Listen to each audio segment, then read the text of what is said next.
Jésus était entré un jour de sabbat dans la maison de l'un des chefs des pharisiens pour prendre un repas, et ceux-ci l'observaient. Et voici qu'un homme hippodropique était devant lui. Jésus prit la parole et dit au docteur de la loi et aux pharisiens: est-il permis ou non d'opérer une guérison pendant le sabbat? Ils gardèrent le silence. Alors il prit le malade, le guérit et le renvoya. Puis il leur dit: lequel de vous, si son fils ou son bœuf tombe dans un puits, ne l'en retirera pas aussitôt le jour du sabbat? Et ils ne furent pas capables de répondre à cela. Il adressa ensuite une parabole aux invités, parce qu'il remarquait comment ceux-ci choisissaient les premières places. Il leur dit: lorsque tu es invité par quelqu'un à des noces, ne va pas occuper la première place, de peur qu'une personne plus considérée que toi n'ait été invitée. Et celui qui vous a invité, l'un et l'autre, ne viennent te dire: cède-lui la place. Tu auras alors la honte d'aller occuper la dernière place. Mais lorsque tu es invité, va te mettre à la dernière place, afin qu'au moment où viendra celui qui t'a invité, il te dise: mon ami, monte plus haut. Alors ce sera pour toi un honneur devant tous ceux qui seront à table avec toi. En effet, quiconque s'élève sera abaissé, et celui qui s'abaisse sera élevé. Il dit aussi à celui qui l'avait invité: lorsque tu donnes à dîner ou à souper, ne convie pas tes amis, ni tes frères, ni tes parents, ni tes voisins riches, de peur qu'ils ne t'invitent à leur tour, et que ce ne soit ta rétribution. Mais lorsque tu donnes un festin, invite des pauvres, des estropiés, des boiteux, des aveugles, et tu seras heureux, puisqu'ils n'ont pas de quoi te rétribuer, car tu seras rétribué à la résurrection des justes. Un de ceux qui étaient à table, après avoir entendu ces paroles, dit à Jésus: heureux celui qui prendra son repas dans le royaume de Dieu. Et Jésus lui répondit: un homme donnant un grand repas et invita beaucoup de gens. À l'heure du repas, il envoya son serviteur dire aux invités: venez, car tout est déjà prêt. Mais tous, unanimement, se mirent à s'excuser. Le premier lui dit: j'ai acheté un champ, et je suis contraint d'aller la voir. Tiens-moi, je te prie, pour excuser. Un autre dit: j'ai acheté 5 paires de bœufs, et je vais les essayer. Tiens-moi, je te prie, pour excuser. Un autre dit: je viens de me marier, et c'est pourquoi je ne puis venir. Le serviteur, de retour, rapporta ces choses à son maître. Alors le maître de maison, irrité, dit à son serviteur: va promptement sur les places et dans les rues de la ville, et amène ici les pauvres, les estropiés, les aveugles et les boiteux. Le serviteur dit: maître, ce que tu as ordonné a été fait, et il y a encore de la place. Et le maître dit au serviteur: va par les chemins, et le long des rues, contrains les gens d'entrer, afin que ma maison soit remplie. Car je vous le dis, aucun de ces hommes qui avaient été invités ne goûtera de mon repas. On va prier. Seigneur, nous te remercions pour ta parole, nous te remercions puisqu'elle est une révélation de ta part, puisqu'elle a ton autorité, et nous vient pour nous aujourd'hui avec un message qui est pertinent, qui est important, et que nous devons recevoir avec foi. Seigneur, par ton Saint-Esprit, donne-nous de comprendre ce message, donne-nous de réagir, de répondre à ce message avec la foi. Et équipe ton serviteur Josh pour nous prêcher ta parole. Amen.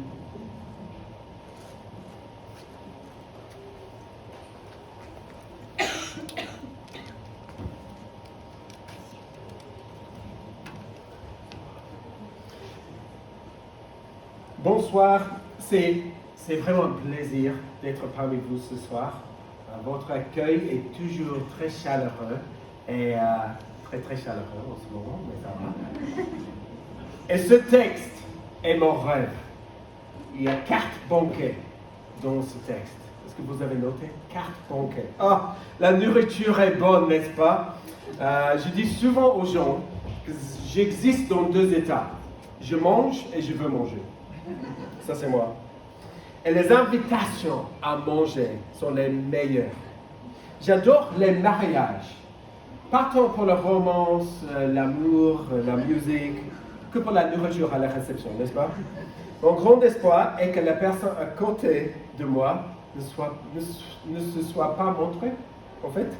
Parce qu'alors, je pose ma veste sur leur chaise et je fais semblant qu'elle est allée aux toilettes. Et j'ai tout en double. La nourriture c'est bien. Les fêtes sont bonnes, les dîners sont bons. Mais ne pas être invité à quelque chose peut faire mal. Et être à l'écart peut faire mal. Manquer quelque chose peut faire très mal. Et beaucoup d'entre nous dans notre société, ce sont comme ça dans la vie. Mais aujourd'hui, il y a une invitation pour vous tous et pour tout le monde. Et c'est la meilleure invitation du monde. Mais comme je vous ai dit, nous avons un texte qui parle des fêtes, des festins, des banquets. Et je l'ai appelé carte banquet, carte enterrement et carte réponse à la meilleure invitation du monde. Donc carte, c'est pas un numéro parfait, mais ça va. Okay. Carte. Donc au 1er siècle, à l'époque de Jésus, manger ensemble était très important. C'est très important en France aussi. En Australie, c'est très important. Les barbecues sont un repas assez sacré. Mais pendant souvent le déjeuner, on est un peu pragmatique en Australie. En fait, tellement de gens sont fiers de ne pas avoir le temps pour manger au déjeuner. En fait, ils disent, je travaille toujours pendant le déjeuner devant l'ordinateur.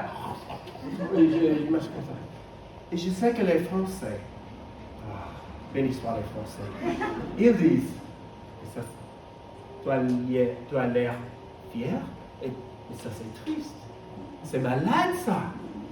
Et ils comprennent très bien, en fait, que manger ensemble est très important. Mais à l'époque de Jésus, manger ensemble était même plus important qu'aujourd'hui en France. D'un côté, manger ensemble signalait l'acceptation et l'hospitalité.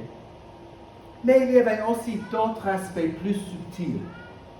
La façon dont vous êtes accueillis, où vous êtes assis, à qui vous parlez, ce que l'on vous sert. En fait, tout cela avait de l'importance. Et nous commençons notre premier banquet en verset 1. Donc, si vous me suivez avec vos Bibles, ça sera génial. Et j'ai appelé le premier banquet « Piège échoué ». Verset 1. de chapitre 14, et la mise en scène. Verset 1. Un jour de sabbat, Jésus était allé dans la maison de l'un des chefs des pharisiens pour prendre un repas, et les pharisiens l'observaient. L'atmosphère est tendue. La tension est palpable là-bas. Jésus et les pharisiens ont une relation un peu compliquée, on peut dire. Ils n'étaient pas des âmes sœurs. Et ils ont eu des conflits particuliers au sujet du sabbat. Et nous voyons que les pharisiens l'observaient. Donc cela ressemble à un piège. Et verset 2 nous dit qu'il y avait là un homme malade devant Jésus. Ce n'est probablement pas une coïncidence, plutôt une partie du piège. Les habitudes religieuses, les règles à l'époque, proscrivaient les guérisons du jour du sabbat. Et Jésus était bien connu pour les guérisons, même pendant le jour du sabbat. Donc le premier banquet, c'était plus un piège qu'un accueil chaleureux. Et ils veulent voir ce que Jésus va faire à leur place, sur leur terrain. Va-t-il reculer? Non. En fait, Jésus les provoque. Il fait ressortir leurs problèmes au verset 3. Jésus prit la parole et dit aux professeurs de la loi et aux pharisiens, « Est-il permis, ou non, de faire une guérison le jour du sabbat ?» Il expose l'ironie ici. Parce que le sabbat était le jour de la semaine où vous ne travaillez pas. En hébreu, le mot employé signifie « Stop !»« Stop ! Repose-toi !» Il était pour leur bien, pour leur repos, pour leur santé. Il était thérapeutique. Le sabbat existait que chez les Juifs. Pas parmi les Romains, les Grecs, les Assyriens. En fait, nous devons nos week-ends aux Juifs, à l'Ancien Testament. Le mot qu'il utilise ici est le mot grec thérapeuo, qui est à l'origine de thérapeute. Donc, c'est comme si Jésus demande si l'on peut guérir le jour de la guérison. Vous voyez, c'est un peu le contraste. et ils ne répondent pas. Ils ne le peuvent pas. Jésus guérit l'homme, l'envoie hors de leur environnement empoisonné, puis il souligne leur hypocrisie, verset 5. Lequel de vous, si son fils ou son bœuf tombe dans un puits, ne l'en retire pas aussitôt, même le jour du sabbat? Quand le choix se porte sur leur bien-être, leur bœuf, leur fils, bien sûr ils s'agissent, mais quand il s'agit de quelqu'un d'autre, ils s'en tiennent à la loi. Et là encore, ils ne répondent pas. En fait, ce premier banquet est un enterrement. C'est l'enterrement de la préférence des règles religieuses ou autres à l'amour des autres. Jésus résume la loi et les prophètes de l'Ancien Testament comme suit: aime Dieu et aime les autres comme toi-même. Donc, si eux ou si nous avons une règle qui nous empêche d'aimer les autres, il faut s'habiller correctement à l'église, il faut. En fait, il faut l'enterrer. Les humains peuvent être au plus mal lorsqu'ils utilisent la religion pour se protéger des désagréments, des perturbations causées par des étrangers dans le besoin. Ça, c'est le premier banquet. Maintenant, le deuxième, que j'ai appelé un conseil contre-intuitif. Jésus se tourne maintenant vers les invités, au verset 7, en voyant qu'ils choisissaient les meilleures places, et il raconte une parabole de banquet. Ok, verset 8. Lorsque tu es invité pour quelqu'un à des noces, ne te mets pas à la meilleure place, de peur qu'il y ait parmi les invités une personne plus importante que toi, et que celui qui vous a invité l'un et l'autre ne vienne te dire « Laisse-lui la place !» Et tu auras alors la honte d'aller occuper la dernière place. Mais lorsque tu es invité, va te mettre à la dernière place, afin qu'au moment où celui qui t'a invité arrive, il te dise « Mais mon ami, monte plus haut !» Alors tu seras honoré devant tous qui seront à table avec toi. Nous avons toujours ce genre d'organisation lors des mariages maintenant, n'est-ce pas? C'est un peu comme ça. Les tables les plus proches du couple sont les meilleures. Et moi, je me trouve toujours à la table le plus loin, près des toilettes, souvent. Et peut-être que pour un dîner important, la place à côté du maire est la plus importante. Est-ce que ça c'est vrai? J'imagine que c'est vrai. Je ne sais pas, personne ne m'invite aux événements comme ça. Mais je suis ouvert, donc vous voulez m'inviter. Mais ça semble être un bon conseil social.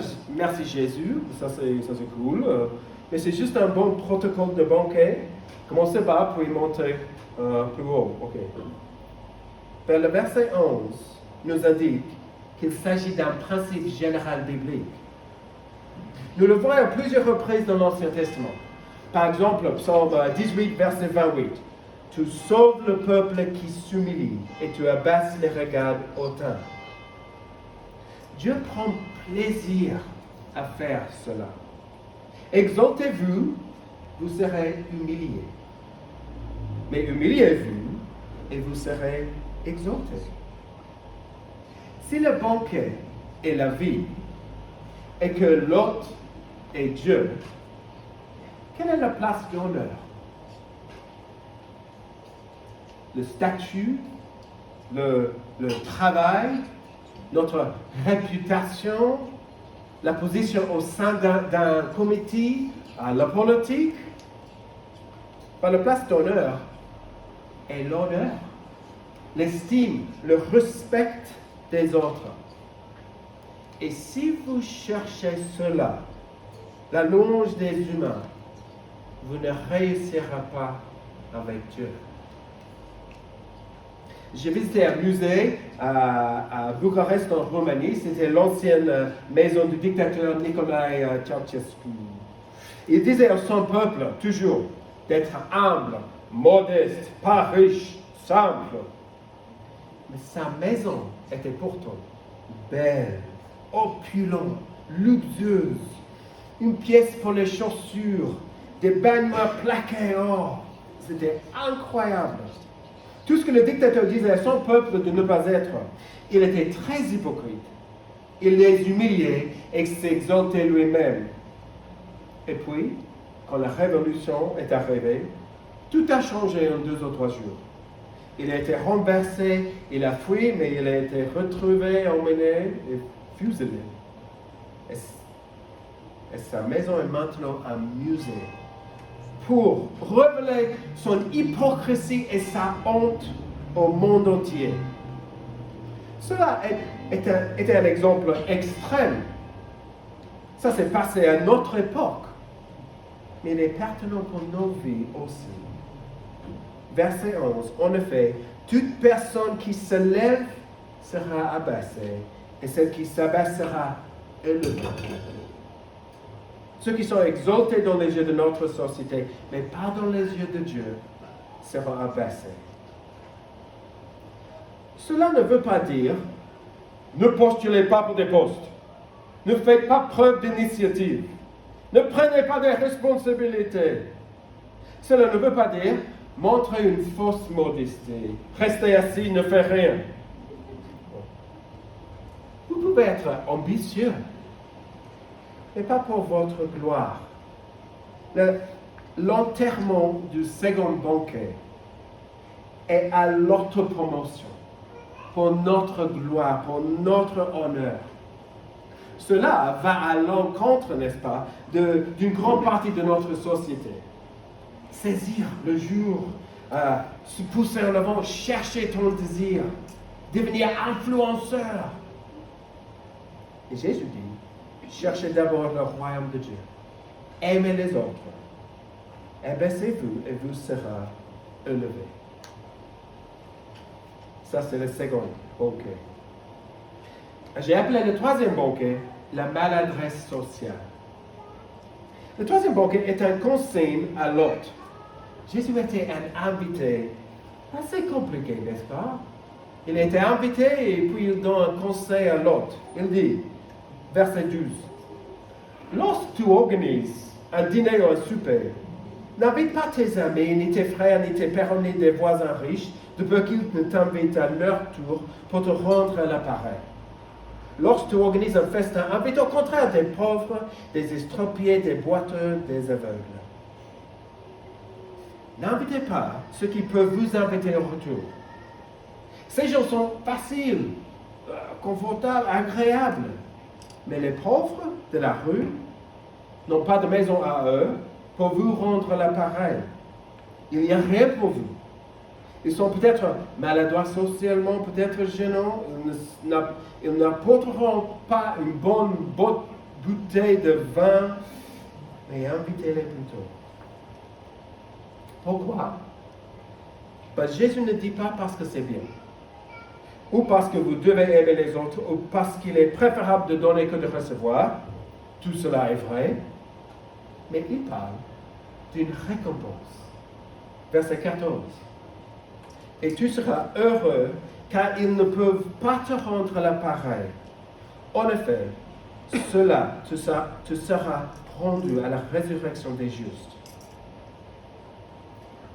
Nous sommes un peu mal à l'aise lorsque nous parlons de remboursement et de récompense, n'est-ce pas? Parce que nous les associons à des récompenses extrinsiques. Ça veut dire où la récompense n'est pas liée à la tâche. Comme se battre pour de l'argent et non pour défendre son pays. Lorsque la récompense est liée à la tâche, il s'agit d'une récompense intrinsèque. Quand vous organisez des noces d'un mariage, votre récompense est le mariage. Et c'est merveilleux. Ici, Jésus dit que si vous vous comportez de manière juste en prenant soin des pauvres, des exclus pour leur bien, vous serez juste. Parce que la justice ne montre pas de favoritisme. Vous serez ressuscité avec des justes. Il n'y a pas de question de salut ici, à ce moment-là. C'est plutôt une question de caractère qui est le résultat du salut dans votre vie. Et prendre soin des pauvres, c'était une idée révolutionnaire à l'époque. L'Empire romain n'était pas rempli avec des associations caritatives. Aujourd'hui, considéré comme normal, n'est-ce pas? Tout le monde fait ça, tout le monde sait que c'est une bonne chose de prendre soin des pauvres. Mais non, pas à l'époque. Ce qui s'est passé dans les siècles, c'était l'Église qui n'était et n'est pas parfaite, mais elle a changé la société avec les hôpitaux publics, avec des écoles publiques, avec les orphelinats. L'enterrement, cette fois, c'est de faire des choses pour une récompense terrestre. Ça veut dire pour la facilité, le confort, la tranquillité, éviter les inconvénients. Peut-être nous pensons, Jésus ne peut pas dire cela, car cela signifierait qu'il n'y aura plus de repas à l'église, plus de réunions de famille, tout cela. Mais faites attention. Nous sommes en train d'émouir le texte. Nous diluons la parole de Dieu. Nous passons à autre chose, nous l'évitons quand on parle comme ça. Nous sommes proches de manipuler la parole de Dieu comme les pharisiens. Bien sûr, Jésus ne veut pas mettre fin au repas de famille. Mais il veut exposer notre habitude de la réciprocité. Éviter les inconvénients, rechercher le confort, la facilité avec des invités familiers. Ça me frappe, ça me rend mal à l'aise. Honnêtement, on a eu une petite conversation avec nos enfants aujourd'hui pour leur demander si on peut inviter un homme, un sans-abri chez nous pour manger aujourd'hui. On n'a pas reçu une réponse positive de part de nos enfants, et ça va. Mais on va réfléchir à cette question en tant que famille. Invitez des gens qui ne peuvent pas vous rendre l'appareil, même juste pour aller prendre un café. Peut-être vos collègues au travail, peut-être vos camarades de classe, avec qui vous ne vous entendiez pas. Et qu'en est-il d'un sans-abri? Pouvez-vous l'emmener dans un kebab? Il faut laisser ces mots mijoter en nous, n'est-ce pas? De façon gênante. Ne les ignorez pas, ne les reformulez pas pour les rendre plus acceptables. Ça, c'est le troisième banquet. Le quatrième banquet, le dernier, est la meilleure invitation de votre vie. C'est une histoire de Jésus provoquée par un commentaire d'une personne présente là. Verset 15. Regarde ce qu'il dit. Après avoir entendu ces paroles, un de ceux qui étaient à table dit à Jésus, « Heureux celui qui prend son repas dans le royaume de Dieu. » Il dit cela clairement en réponse à ce que Jésus a dit. Au lieu de se questionner, il a confiance en lui-même de manger dans le royaume de Dieu. Le royaume de Dieu est la concrétisation du règne de Dieu. Même si ce n'est pas un royaume physique. Ce n'était pas le Saint Empire romain germanique. Ce n'était pas la chrétienté, pas comme un pays comme la France. Mais c'est le lieu du règne de Dieu sans entrave. Dans votre vie peut-être. Et c'est ce que provoque l'histoire de Jésus, verset 16. Il dit, « Un homme organisa un grand festin et invita beaucoup de gens. À l'heure du festin, il envoyait son serviteur dire aux invités, « Venez, car tout est déjà prêt. » Donc, à l'époque, pour un festin, il y avait deux invitations. L'une était faite à l'avance, une sorte d'invitation save the date. Ça va être une semaine en juillet, avec toutes les complexités de la vie, sans réfrigérateur, évidemment, c'était compliqué. Cela ne pouvait pas être précis. Donc, l'autre invitation était faite lorsque tout était prêt. Il envoyait ses serviteurs dire aux autres invités, « Venez car tout est déjà prêt. » Et puis, ils arrivent les excuses. Et ils sont vraiment de mauvaises excuses. Regardez, verset 18. J'ai acheté un champ et je suis obligé d'aller le voir. Vous ne l'avez pas vu avant de l'acheter? Le champ va nulle part. C'est de la poussière. Ça va. Et verset 19. J'ai acheté 5 paires de bœufs et je vais les essayer. Encore une fois, vous les avez achetés sans regarder? Vous avez fait confiance aux photos de Le Bon Coin? Qu'est-ce que vous faites? 23. Je viens de me marier, c'est pourquoi je ne peux pas venir. Il n'y a même pas d'excuse-moi ici. Oui, parce que aucune femme n'aime aller à une fête dans une nouvelle robe. Ouais, Et les excuses sont vraiment de mauvaises excuses, n'est-ce pas? Et le maître, il dit à son serviteur d'inviter les pauvres, les estropiés, les aveugles, les boiteux. Et le serviteur répond que c'est déjà fait, qu'il y a encore de la place. Le maître dit, sors et invite les voyageurs au hasard, incite-les à venir, afin que ma maison soit remplie. Dans cette histoire, qui a l'air un peu drôle, n'est-ce pas? Dans cette histoire, le maître est Dieu. Le banquet est le royaume de Dieu. C'est le Dieu d'Israël qui invite son peuple, Israël, par ses serviteurs, les prophètes, mais qui est rejeté par beaucoup d'entre eux. Qui invite ensuite les déchets, les rejetés de la société juive, les malades, les pauvres, et qui invite ensuite même les étrangers, même les Grecs, les non-juifs à venir. L'invitation s'adresse à tous. Et dans ce banquet final, et c'est le final, c'est le banquet final, l'enterrement est celui de votre dignité, votre respectabilité. Et j'explique pourquoi dans les 4 réponses possibles à cette invitation. Les 3 premières raisons sont les raisons pour lesquelles les gens rejettent le royaume de Dieu. Premièrement, ceux qui ne voient pas l'importance de l'invitation. J'ai dit que leurs excuses étaient mauvaises, mais elles n'étaient pas mauvaises en elles-mêmes. Elles n'étaient pas « j'ai une affaire de drogue à régler, désolé, je ne peux pas ». Donc ils ne sont pas comme ça, n'est-ce pas? Elles sont un peu légitimes, mais pas lorsqu'elles sont mises en balance avec l'importance de cette invitation. Ça, c'est la question.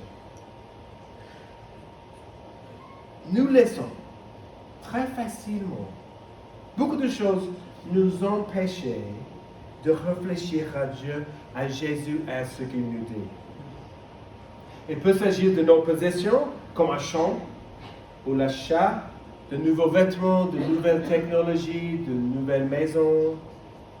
Il peut s'agir du travail avec nos bofs, ou de notre carrière, de nos études. Il peut s'agir encore de nos relations avec nos partenaires, notre famille ou nos amis. Mais cette invitation, ce que Jésus dit, vaut la peine de l'examiner, de l'enquêter. Est-ce que vous avez des questions, des doutes ou des obstacles? Bon, ça c'est très bien. Que faites-vous à leur sujet? Si vous n'avez pas accepté l'invitation de Dieu, qu'est-ce que vous attendez? Est-ce que vous avez de bonnes raisons de le refuser ou de mauvaises excuses? Comme je viens de dire, c'est une bonne chose de poser les questions. Mais est-ce que vous avez cherché et étudié ou simplement lu des réponses à vos raisons de ne pas y aller? Il existe des très bons livres avec des très bonnes réponses, intelligents, sages, à toutes nos questions.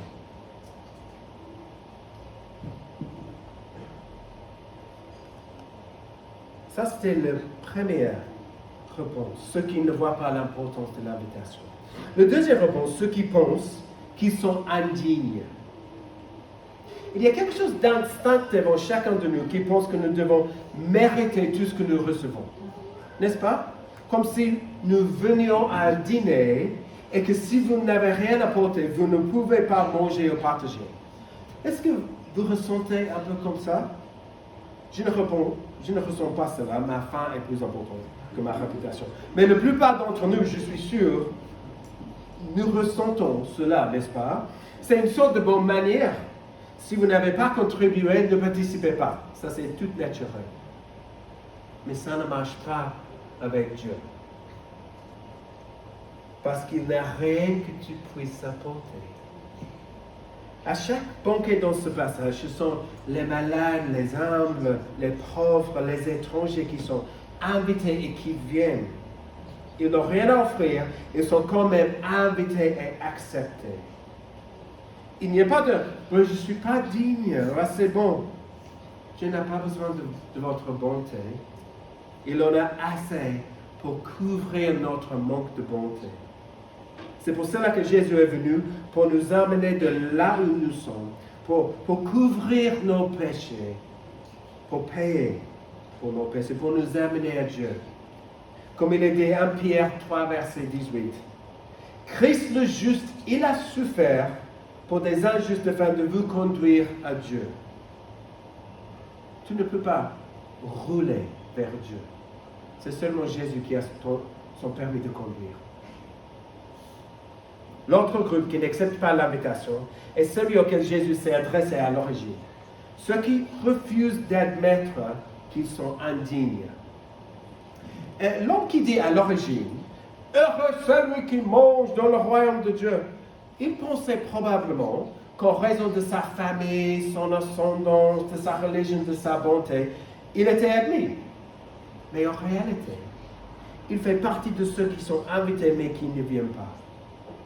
Et tout au long des évangiles, Jésus enseigne que seuls les malades peuvent venir. Seuls ceux qui sont impuissants comme les enfants. Seuls ceux qui sont pauvres en esprit. Seuls ceux qui sont faibles et qui savent qu'ils sont faibles. Seuls ceux qui savent qu'ils ne méritent pas d'être invités. C'est pourquoi ce qui est dit au verset 11 est tellement important. Ce conseil social un peu bizarre est si important. Ce n'est que si vous êtes prêt à être humilié, à admettre que vous êtes le pauvre, le faible, le malade, qu'il vous appellera à la haute place dans sa fête. Et si vous pensez que vous méritez une place élevée, vous n'accepterez pas son invitation. Il dit que vous serez humilié et renvoyé à la place basse. Je vous dis, cette invitation est pour vous. C'est plus important que toute autre chose dans vos vies. Avez-vous accepté cette invitation? Et la dernière réponse est ceux qui l'acceptent viennent à la fête du royaume de Dieu. Nous n'entendons pas trop parler dans ces banquets, mais je suppose qu'ils apprécient le banquet, n'est-ce pas? Est-ce que vous êtes déjà arrivé dans un endroit où vous ne vous attendiez pas ou ne méritiez pas d'être? Est-ce que vous êtes arrivé dans un endroit comme ça? C'est incroyable. Vous flânez dans une sorte d'incrédulité, étourdi de bonheur. Mais tout ça, c'est gratuit. C'est vraiment gratuit. Ça, c'est pas mal. J'étais dans une conférence récemment à un hôtel. Et le niveau de nourriture était incroyable. C'était fatal pour ma vente. C'était incroyable. Le petit-déj, 5-6 types de saucisses, le bacon, les œufs, ça c'était qu'une partie. C'était incroyable. Et je n'arrêtais pas de penser, je suis vraiment censé être ici.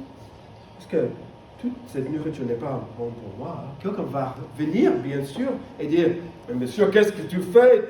Il faut que tu travailles avec les paysans, comme les autres. Vas-y, va-t'en. J'avais peur, mais en fait, j'ai mangé comme un fou. C'était incroyable. Et j'adore le fait que la Bible parle du royaume de Dieu comme une fête. Cela vient de l'Ancien Testament, en fait. Ésaïe 25, verset 6. Sur cette montagne, l'Éternel, le Maître de l'univers, prépare pour tous les peuples un festin de plats succulents, un festin de bon vin, de plats succulents pleins de moules, de bon vin clarifié. Un festin. Le premier miracle de Jésus dans l'évangile de Jean a eu lieu lors d'un mariage. Et la grande image du ciel dans l'Apocalypse, c'est un festin de noces. Pas une coupe religieuse éternelle. C'est agréable d'être avec vous aujourd'hui, mais je ne veux pas rester dans cette salle 5 heures, ok? Ça va être trop loin. Mais si c'était une fête, bah, ça change tout. Et ça, c'est le royaume de Dieu. Une fête. Si vous l'avez accepté, bah, c'est bon, n'est-ce pas? Remerciez Dieu, chantez ses louanges comme on fait aujourd'hui, profitez de ce salut et de cet espoir. Est-ce que cela rejaillit-il sur votre vie? Nos églises, quelle relation ont-elles avec une fête, un banquet? Bien sûr, Dieu n'est un Dieu de désordre. L'Église n'est pas un concert. Et il faut qu'on soit sobre, sérieux et qu'on écoute la parole de Dieu, qu'on chante les louanges de Dieu. Mais quand même, le royaume de Dieu est un banquet. On a vu sur nos visages ce soir la joie que Jésus nous apporte.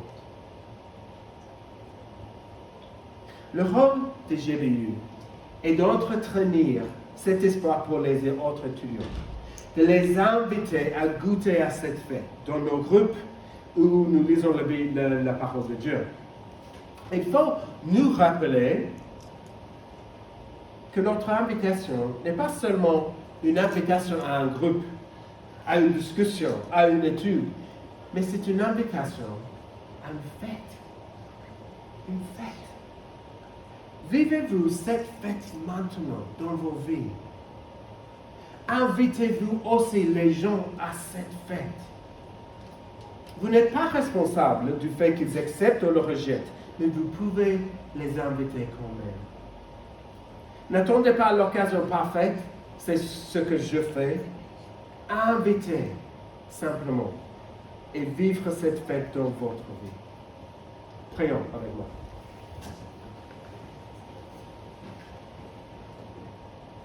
Seigneur, ta parole est riche, elle est profonde et elle est percutante.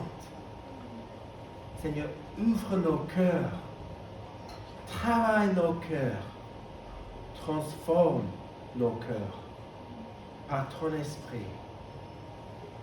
Seigneur, fais-le pour ta gloire et pour notre joie, parce que tu nous as invités dans ton royaume, dans ta fête, Seigneur, pour notre joie. Aide-nous à saisir cette fête dans nos vies. Amen.